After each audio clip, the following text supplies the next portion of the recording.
Paris ऑलिम्पिकमधनं भारतासाठी काहीशी निराशाजनक अशी बातमी आहे, कारण अनेक अडथळ्यांची शर्यत पार करून पॅरिस ऑलिम्पिकच्या फायनलमध्ये पोहोचलेल्या विनेश फोगाटचा अवघ्या 100 ग्रॅमनं घात केला।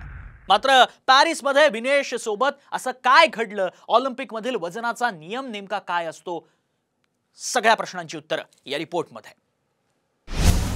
ऑलिम्पिकमधून विनेश फोगाट अपात्र,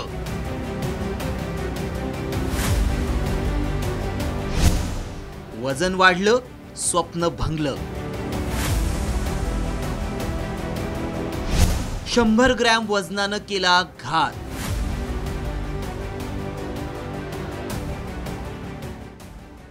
शेकडो अडथळ्यांची शर्यत पार करत ऑलिम्पिकच्या फायनलमध्ये पोहोचलेल्या विनेश फोगाटचा अवघ्या 100 ग्रॅम वजनानं घात केला आणि भारताचं सुवर्ण स्वप्न भंगलं।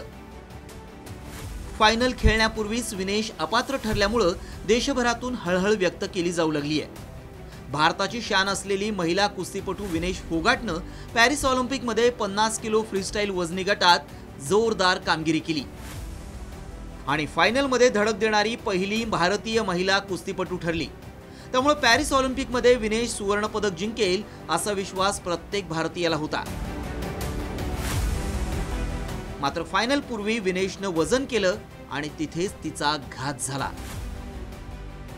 कारण रात्रभर प्रयत्नानंतरही विनेशचं वजन 100 ग्रॅम जास्त भरलं।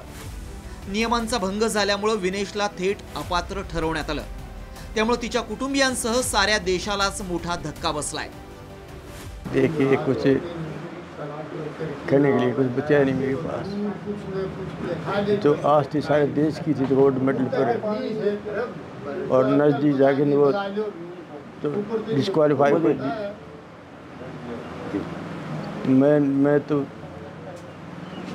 माँ बाप मेरे को तो दुख है, लेकिन सारे हिंदुस्तान को इस चीज़ का बड़ा दुख है, जिसने पूरी आस उम्मीद थी जो गोल्ड मेडल किया और वो नजदीक जा कर के जो हो गया, तो सारे देश को दुख है। ऑलिम्पिक मधले काही खेळ हे वजनी गटानुसार खेळले जातात। या खेळांसाठी ऑलिम्पिक मध्ये वजनाचे नेमके काय नियम असतात पाहूया। कोणत्याही कुस्तीपूर्वी कुस्तीपटूला वजन करावं लागतं। प्रत्येक वजनी गटाचे 2 दिवसात सामने होतात। फायनल मध्ये खेळणाऱ्या कुस्तीपटूचं दुसऱ्या दिवशीही वजन केलं जातं।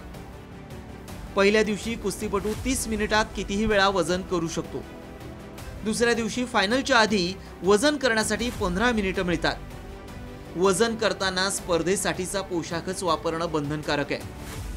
नियमापेक्षा अधिक वजन असेल तर कुस्तीपटूला अपात्र ठरवलं जातं।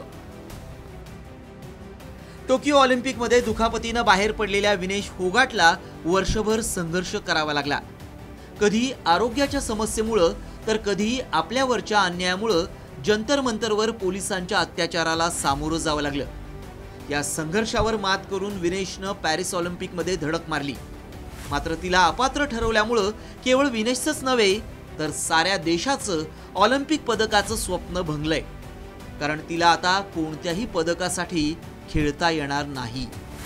ब्युरो रिपोर्ट, साम टीव्ही न्यूज।